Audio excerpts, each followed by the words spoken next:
Selamat pagi. Nah, Jess, ada komen dari Life Good ya.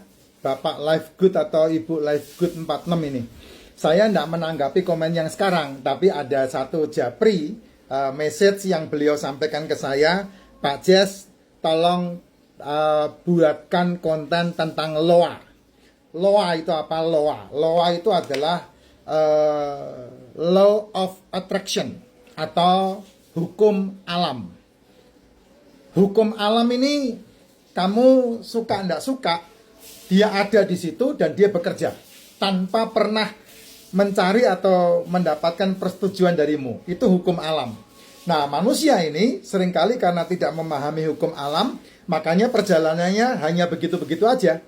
Tidak ada gairah. Dan itu dinikmati oleh 90% manusia di muka bumi loh, bukan hanya di Konoha. Di muka bumi, 90% manusia itu rata-rata. Ada dalam kondisi rata-rata. Nah, 90% manusia itulah yang memperebutkan 5% uang yang ada di dunia. Nah, itu hukum law itu seperti itu. Hukum law of attraction. 10%-nya itu, 1%-nya itu benar-benar kaya raya. Dia top of ini kekayaan. Nah, 3%-nya di bawahnya. Nah, yang lain adalah orang-orang yang paham tentang menikmati kekayaan itu seperti apa. Nah, dia masuk ke bagian yang 10% orang itu. Nah, 10% orang itu mereka ada di 90% uang yang ada di muka bumi. Perhitungannya kayak begitu ya. Makanya kamu lihat paling banyak uang di bank itu punya siapa? Paling banyak uang di bank itu punya 10% orang. 90%-nya memperebutkan tidak lebih dari 5-10% uang yang ada di bank tersebut. Dia tarik, dia nabung, dia tarik, dia nabung, dia tarik, dia nabung. Nah, seperti itu. Karena apa? Karena dia tidak mengerti konsep LOA ini, Law of Attraction. Konsep LOA itu gampangnya begini. Kamu adalah apa yang kamu pikirkan. Nih, kembali ke mindset. Yaitu LOA. Kalau kamu mikir miskin, kamu miskin. Kalau kamu mikir kaya, kamu kaya. Kalau kamu mikir tidak punya duit, maka kamu tidak punya duit. Maka kalau kamu mikir punya duit, kamu punya duit. Tapi tidak segampang membalikkan telapak tangan ya ilmu ini ya. Itu panjang prosesnya karena berhubungan dengan perubahan mindset, cara mendapatkannya seperti apa, prosesnya seperti apa. Itu yang harus dilakukan. Nah, salah satu hukum alam yang paling kuat di muka bumi adalah hukum tarik-menarik. Makanya, apa yang kamu pikirkan, itulah kamu. Kalau kamu selalu berpikir miskin, maka kamu jadi miskin. Kalau kamu berpikir kaya, maka kamu menjadi kaya. Tidak peduli sekarang kamu dalam keadaan terpuruk. Kalau pikiran kamu bisa masuk ke dalam kekuatan kekayaan, maka kamu menjadi kaya. Sesimpel itu sebetulnya, ya, tapi bacot. Ya, kenyataannya tidak segampang seperti bacotnya Effendi. Ya, karena apa? Karena kamu harus melakukan langkah-langkah demikian rupa, menikmati proses yang kamu harus lakukan dalam dirimu. Contoh yang paling gampang. Apa yang terjadi sama kamu hari ini adalah buah pikiran 5 tahun yang lalu kamu seperti apa memikirkan hidupmu. Jadilah hari ini. 5 tahun yang lalu membentuk 5 tahun sekarang ini. 5 tahun yang lalu jadi hari ini. Ini 5 tahun yang lalu. Pemikiranmu hari ini akan membentuk 5 tahun yang akan datang. Itu loh, cara kerjanya seperti itu. Jadi tidak bisa yang namanya kaya itu mendadak. Yang namanya kaya itu ucuk-ucuk, tidak ada. Nah, kalau kamu seperti itu, kamu pasti masuk dalam dunia penipuan. Makanya apa yang kamu ikutin scam. Karena apa? Karena konsep hidupmu, kamu kepengen kaya. Bukan menjadi kaya. Beda ya, kepengen kaya menjadi kaya. Kalau kepengen kaya, kamu akan diiming-imingi kekayaan terus, kamu memburunya, dan kemudian kamu akan terperosok ke dalamnya. Tapi kalau kamu menjadi kaya, kamu menjalani prosesnya untuk masuk ke dunia itu. Karena apa? Karena kamu harus mengganti dari gudangmu yang seperti ini, menjadi seperti ini, ya, menjadi seperti ini, lalu menjadi seperti ini, lalu menjadi seperti ini, ya, lalu menjadi seperti ini. Ya, ini kan gede, lebih gede nih. Ini harus ada mindset yang dirubah, lalu menjadi seperti ini. Dan bertambah lagi, lebih gede lagi. Nah, itu kamu harus melakukan itu. Artinya apa? Kamu harus menyiapkan penampungnya untuk kamu mendapatkan kekayaan tersebut. Tidak bisa mendadak.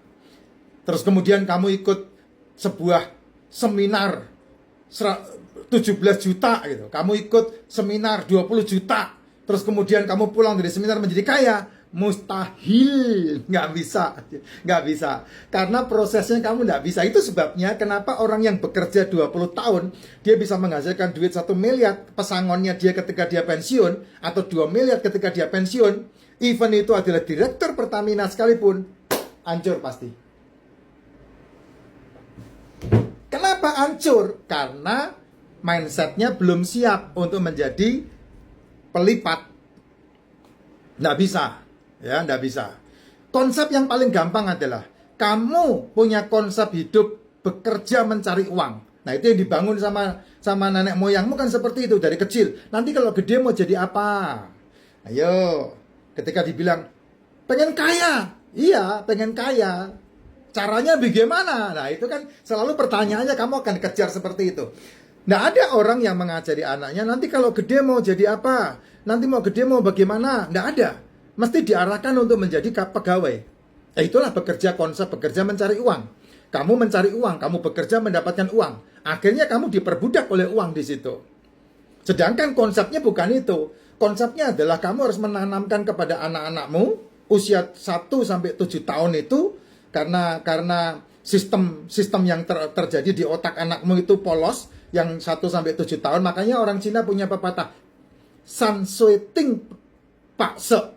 Artinya apa? Didiklah anakmu umur lahir sampai 8 tahun. Bahkan kalau dari 7 bulan di dalam kandungan lebih top lagi.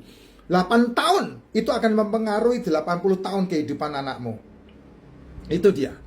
Nah, selama 7 tahun awal kamu melahirkan anak, ya kamu masukin ke alam bawah sadar anakmu apa? Pondasi dari software yang kamu masukkan ke dalam anakmu apa?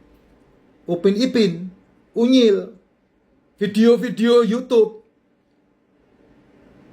film-film, tontonan-tontonan yang tidak bermutu, ya rusak anakmu. Itu kedepannya 12 tahun dia kekunci dan tidak bisa berbuat apa-apa. 18 tahun, maka anakmu udah ngawur semuanya. Tidak bisa membuat sesuatu yang ajaib.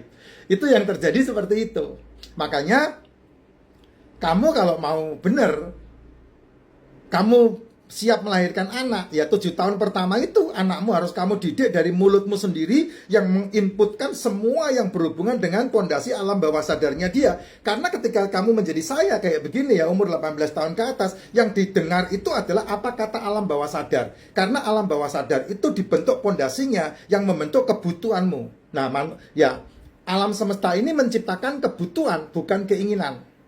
Kalau keinginan semua orang kepingin, tapi bagaimana caranya keinginan dijadikan sebuah kebutuhan? Nah, itu harus masuk ke alam bawah sadar. Dan untuk masuk ke alam bawah sadar, 3 bulan non-stop, 90 hari. Makanya buku saya itu merubah kehidupan dalam waktu 90 hari, itu buku saya seperti itu. Nah, 90 hari itu kamu harus melakukan yang namanya repeating. Cara memasukkan keinginan menjadi sebuah kebutuhan. Repeating. Terus diulang pagi, siang, malam. Nah, yang paling bagus ya saat-saat di mana otakmu ada dalam kondisi alfa sama theta. Bangun tidur sama mau tidur. Itu kondisi otak dari beta menuju ke alfa atau dari delta menuju ke theta. Itu yang paling pas. Karena kuncinya adalah hukum besi. Hukum besinya adalah tarik menarik. Hukum besinya adalah tidak ada sebab, tidak ada akibat tanpa sebab. Hukum besinya adalah apa yang kamu tabur itu yang kamu tuai. Itu hukum besi semua itu. Ya, hukum besi namanya. Ada orang yang mengatakan 9 hukum alam, ada yang mengatakan, kalau saya percaya 12 hukum alam. Ya, hukum alam itu ada 12. Nah, hukum paling kuatnya adalah sebab akibat. Itu namanya hukum besi. Dan sebab akibat mengendalikan semua hukum yang ada. Kamu tidak punya sebab terus tahu-tahu menjadi kaya, tidak ada. Rata-rata orang kaya itu adalah perantau, tapi tidak semua perantau orang kaya. Nah, kalau tidak perantau, Pak, ya kamu ketemu mentor. Orang-orang model-model saya begini, yang bisa mengarahkan kamu.